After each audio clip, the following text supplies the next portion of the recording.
Kelly Thewlis. When I thought about my future, I always knew I was going to make it into the 1%,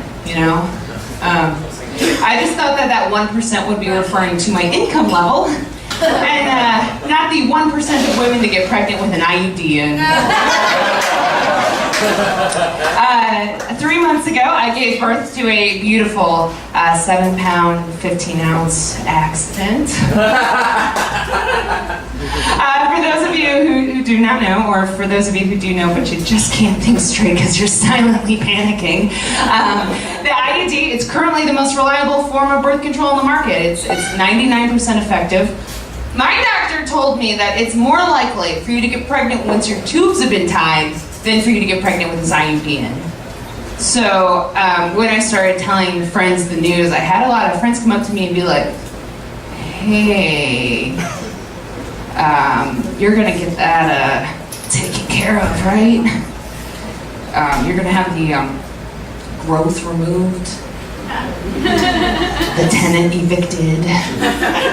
Because that's how people talk about abortion to pregnant ladies. Like it's gonna hear and get offended or something. I would be lying if I said I didn't consider it, but the way I figured, that baby already survived the IUD. Like it clearly has more goals and ambitions than I have ever had. Just see where it goes, My body, my choice, and my choice is sure. I also had a lot of friends who don't come to my comedy shows, by the way, it's those friends, to be clear. They would come up to me and be like, oh my God, you're gonna have a baby? You're gonna be so funny now. You're gonna be so funny now. Like, thank you so much, because that's exactly what my comedy has been missing this entire time. A child to make fun of. My life has changed a lot in the last couple months, as I'm sure you can figure out. You can always tell that your life has changed drastically just by looking in the contents of your purse, right, ladies? Like, my purse used to just be full of, like, condom wrappers and bar receipts. Now it's just full of, like, Pampers coupons and bar receipts. I'm joking, of course. I wasn't using condoms. Clearly. My boyfriend and I, we've only been together for a year and a half, which is not all that long to be raising a kid with someone, but it's actually, we've known each other for years. We even went to prom together, which makes us the cutest. We're so cute. We're cuter than like a little basket of kittens on a summer's day. Those kittens were the result of failed birth control. He's awesome. He's so great. He's at the hotel with the baby right now. He's super supportive of this, and I love him. But it does suck that now I'm just another girl who got knocked up by her prom date. It's like 15 years later, but still, we're cliches. Nobody knows how to refer to us. That's been interesting. Obviously, we're beyond boyfriend, girlfriend, right? We have a kid together. We're beyond that, but we're not married, so we're not husband and wife.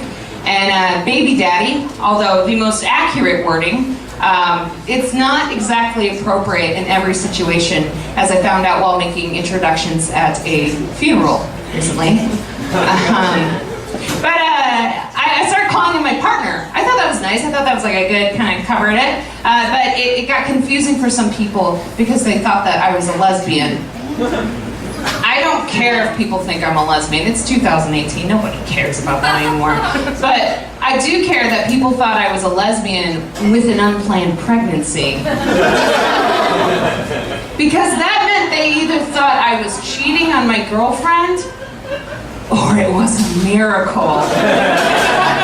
The new holy family, Jesus, Mary, and Mary.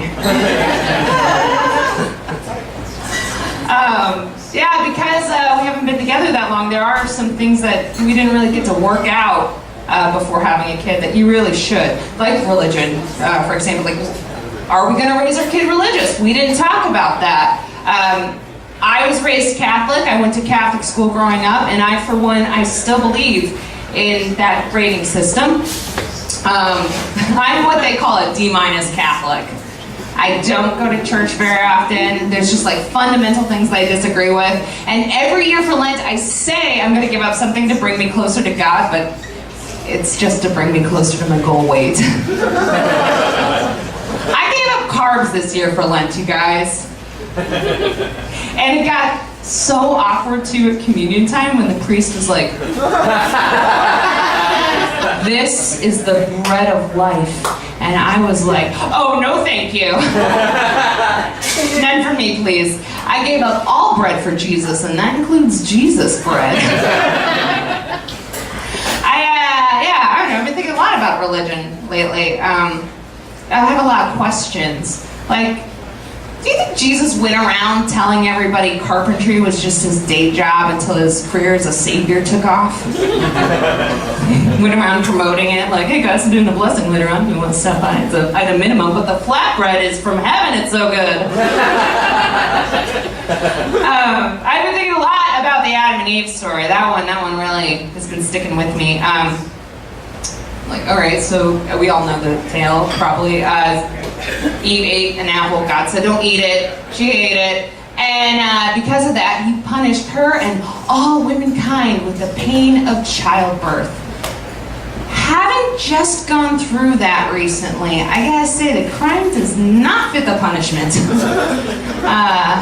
And all womankind, that sticks to me. All womankind. Like, why not just her? You know? Or why not just humankind? Why all womankind? What did the mama giraffes do? You know?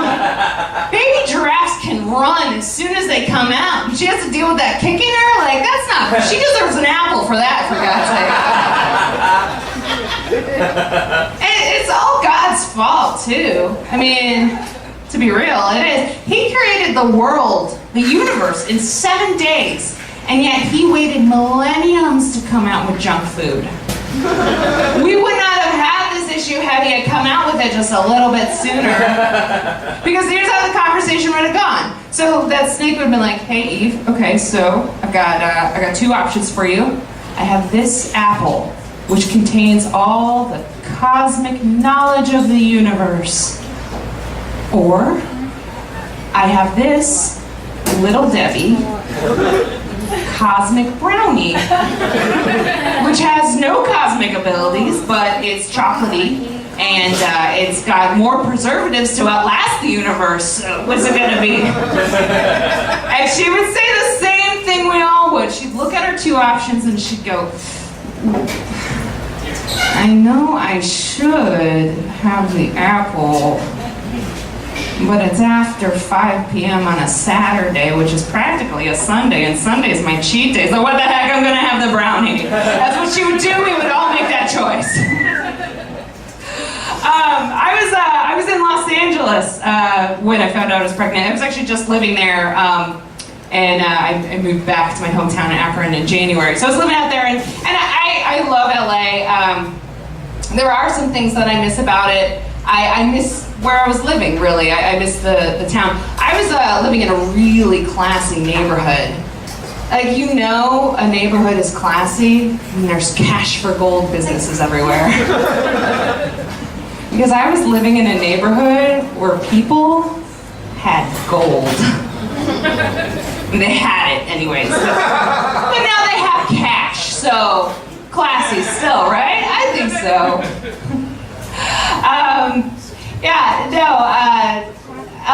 LA was wonderful. It was a crisp September day out there when I found out I was pregnant, which means it was like 90,000 degrees outside. And I went to the doctor because everything hurt and I was dying. And I go in there and the doctor confirms that I'm not actually dying, that quite the opposite, not losing my life, I'm giving life, I'm gonna have a baby. And she looks at me and she says, "From now on, your life will never be the same. You are going to want to write this date down. You are going to want to never forget. Today's date is September 11th. Oh, yes. We'll never forget. shall we? Never forget.